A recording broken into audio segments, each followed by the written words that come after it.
Last week, across Europe, tourists were attacked by locals armed with squirt guns. Yes, water guns, aimed at you, the tourist. And sadly, that's just the beginning of the story. Stick around until the end of this video to find out why locals are rebelling, how it might ruin your next trip, and what you can do to avoid adding to the problem. Europe, the dream destination. Cobblestone streets, quaint cafes, timeless art, turquoise beaches, and postcard perfect towns. But lately, the vibe has changed dramatically. But why? Because the love affair between Europe and tourism is now turning toxic. Over-tourism isn't new, but this summer, it's different. We're seeing a continent-wide rebellion, not just in hotspots like Barcelona, Venice, or Santorini, but now in Austria, Croatia, and Netherlands. Places once known for peace and postcard charm are pushing back. Locals are frustrated. Streets once filled with character are now packed with cruise ship day trippers and selfie stick armies. Affordable homes are vanishing, replaced by short-term rentals. Neighborhoods are hollowing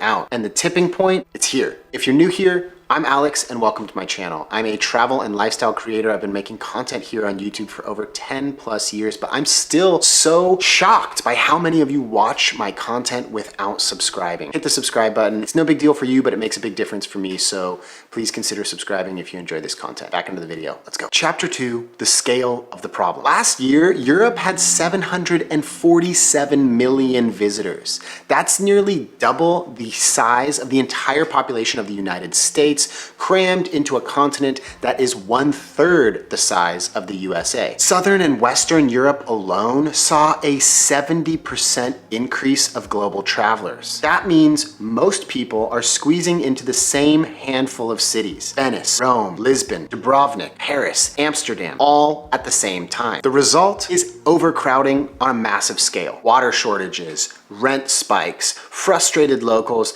and increasingly protests in the streets. I mean, can you imagine being outnumbered by visitors in your hometown, or being unable to secure an affordable place to live because all the apartments have been converted into short-term vacation rentals? Imagine going to your favorite cafe, but there's nowhere left to sit because all the seats are full with travelers. Obviously, none of us would like that. And locals across Europe have just made their discontent abundantly clear. Last weekend, there were mass protests across the continent. So let's go to the front lines of this conflict: Barcelona, Spain. Spain is boiling over. In 2023 alone, over 94 million visitors came to Spain. That's over twice the population of the country. And most of those visitors went to the same handful of destinations: Barcelona, Mallorca, Tenerife, Madrid, and the Basque Country. So last weekend, huge protests took place across the entire country. What were they protesting? Well, it wasn't specifically just tourism. There's a myriad of other related issues, but they all come back to the root source of the problem, which is over-tourism. You have housing. Airbnb and vacation rentals have devoured local housing stock. Rents have doubled. Families have been pushed out of their neighborhoods. Barcelona has become increasingly popular with international tourists,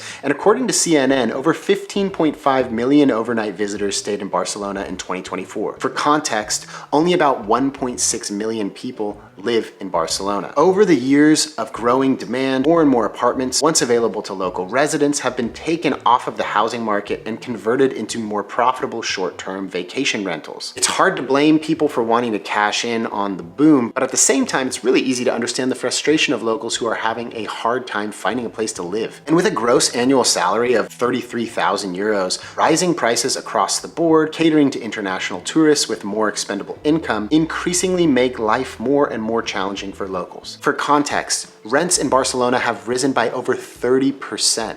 Local mom and pop shops have been closed, and in their place, new businesses catering to tourists have popped up, selling cheap souvenirs, burgers, and boba teas, all of which have nothing to do with Barcelona's history, culture, or cuisine. So what did they do? They followed a time-honored Spanish tradition of hitting the streets and protesting. Thousands of locals hit the street, chanting and demanding a change from their government. Although this time it was different. They armed themselves with squirt guns and began attacking tourists. I just want to take a moment here to say that I understand the frustration of locals, but I do not believe that attacking innocent tourists is the right way forward here. By all means, vent your frustration, especially towards your local government, but attacking some innocent person who just finds themselves in the wrong place at the wrong time is really not a good look. It's petty, cruel, and cowardly. I do not believe that this is a legitimate path forward. And for those of you who say it's just water, well, next time it might not be. It could be urine or something worse. So regardless, I don't believe it's the right way forward. Now, those protests did culminate in changes from the local government. The city plans to stop issuing new licenses and eliminate all 10,000 short-term rentals by 2028. And this is not just happening in Barcelona, it's happening across Spain and across Western Europe. So let's go to the next hotspot of over-tourism. Italy. One of the most beautiful countries on earth is groaning under the weight of its own popularity. In 2024, more tourists visited Italy than the country has citizens, but almost all of them crowded into just 4% of the land. Venice, Rome, Florence, and the Amalfi Coast. Imagine you're a local in Venice or Florence. Probably didn't get a good night's sleep because there's a lot of drunk people screaming. You wake up in the morning, you leave your apartment, you walk out and open the door to the street, but you literally can't exit because the street is crammed with people like sardines, wall to wall, walking down in front of your home. It literally gives me anxiety just thinking about it. Over-tourism has been a problem in Venice for years, and over the years, they've done various small steps to try to alleviate this problem, but nothing has really worked yet. Now it's expanded to other cities, leaving locals asking the question, at what point does preservation outweigh profit? Venice now charges day trippers an entry fee, cruise ships have been restricted, but still the city feels more like a theme park than a living, breathing community. And this leaves local residents angry. In Greece, islands are cracking under the pressure.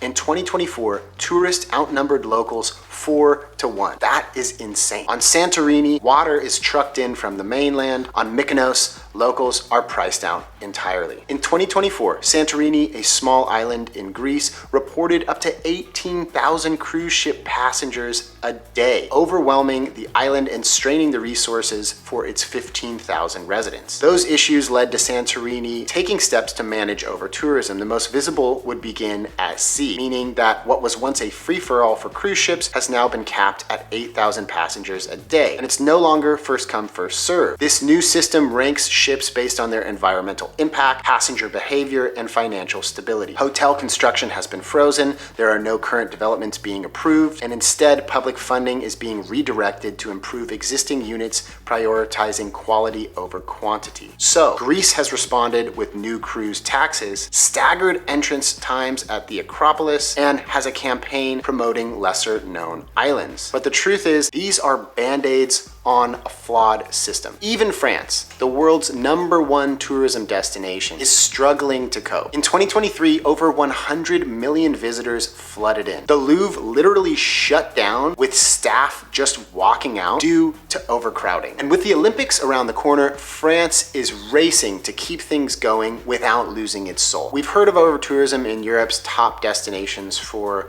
a number of years now, even approaching a decade. But there's new players in this game.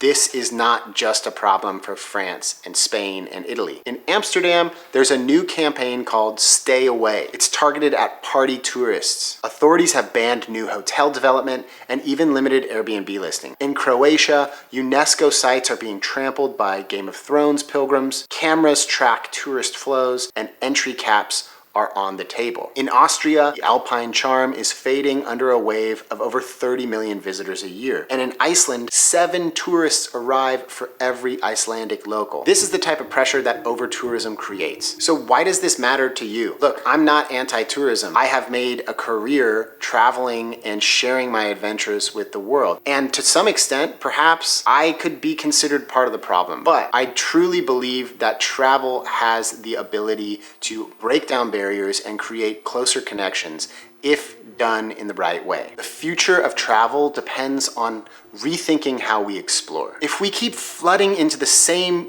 handful of places at the same time of year, we risk destroying the magic that we wanted to experience in the first place. Anthony Bourdain said it best. Do we really want to travel in hermetically sealed Pope-mobiles through the rural provinces of France, Mexico, and the Far East, eating only in Hard Rock cafes and McDonald's? Or do we want to eat without fear, tearing into the local stew, the humble taqueria's mystery meat, the sincerely offered gift of a lightly grilled fish head? This is a turning point. After last week's protests, governments are taking action. Venice is charging a day fee. Europe is rolling out a visitor's fee. Portugal killed its golden visa program. Amsterdam is saying no more party bros. And Greece is taxing cruise ships. But we have to change too. Not just how we travel, but why. So here's what you can do. Number one, avoid peak season. Everybody seems to want to visit Europe in the summer at the same time when it's really, really hot and really, really crowded. Do yourself a favor. Visit on shoulder seasons. Number two, explore lesser known places. Don't just go to a national capital city. Check out some of the regional capitals or B cities. Swap Santorini for Syros, Venice for Vicenza, or Paris for Lyon. Stay longer and travel slower. Slow travel means deeper connections, less stress, and a less transactional interaction. You're not trying to jam all of the must-see activities into one day. You've got time to explore without a timetable, and that makes a big difference. Number three, book local. Whenever you can, stay in locally owned accommodation. Look for bed and breakfasts instead of international chains. That way you can assure that your tourist dollars are going directly to the local community. And number four, be aware. You are a guest in someone's home. This is their daily life, not your Disneyland. So treat them with respect. Be humble, be curious, be kind. Because when tourism works, it uplifts everyone. And when it doesn't, everybody loses. So to clarify, Europe isn't closing its doors, it's just asking that you knock instead of barge right in. The romance of Europe is still alive, but if we want to keep it that way, we have to change the way that we travel. So the next time you're planning your European adventure, ask yourself, are you visiting with curiosity and care, or are you just following the crowd? Do you need to see the sights, or do you want to experience the reality of life? If you're after the other, then push your comfort zones and explore off the beaten path. And most importantly, take the initiative to learn about the place that you're visiting before you go. Learn a little bit about their history, their culture, their cuisine. Even try to pick up some of the local phrases or words in the local language. Entering someone's home with a sense of curiosity, humility, and genuine interest always goes a long way. Because the choices that we make today will determine whether these magical places are still around and open for exploring tomorrow.